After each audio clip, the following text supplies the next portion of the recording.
Good morning. Tens of thousands of people participated in an anti-government protest in Madrid on Saturday, calling for the resignation of Prime Minister Pedro Sanchez. Government authorities said around 31,000 people participated, while organisers estimated a much higher turnout of 500,000. Santiago Abascal of the far-right Vox Party was the only national political leader to participate, although less prominent politicians from the Popular Party and Ciudadanos were there. Abascal said he joined the protesters because Spain has the worst government in its history and called for a permanent and massive mobilisation until the autocrat Pedro Sanchez is removed from power. Whilst marching across central Madrid, protesters chanted for the resignation and imprisonment of the Prime Minister. In the protest manifesto, organisers said democracy was in danger. They warned that the government is making hidden agreements with totalitarian popularists, nationalists, separatists and terrorists.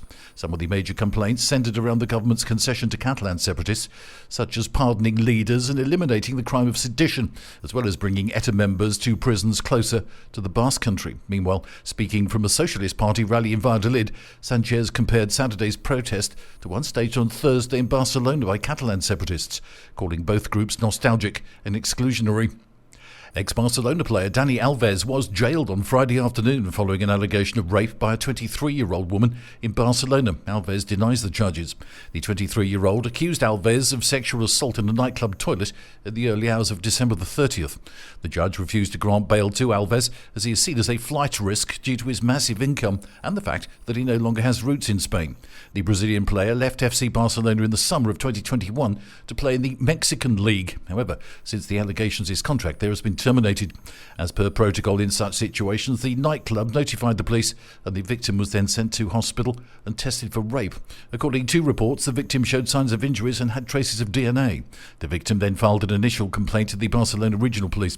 Barcelona's head coach, Xavi Hernandez, said he was in a state of shock after Dani Alves' arrest.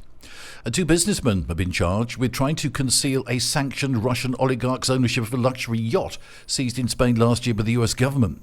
An arrest warrant has been issued for Vladislav Osipov, a dual Russian and Swiss national, who the Justice Department says was an employee of Viktor Vekselberg, a billionaire Russian oligarch, an ally of the Russian President Vladimir Putin. Another defendant, Richard Masters, was arrested by Spain at the request of US authorities. He's a British businessman who ran a yacht management company in Palma de Mallorca, where Vekselberg's yacht, the Tango, was seized last April. They're charged in federal court in the District of Columbia with crimes including money laundering and violating the International Emergency Economic Powers Act.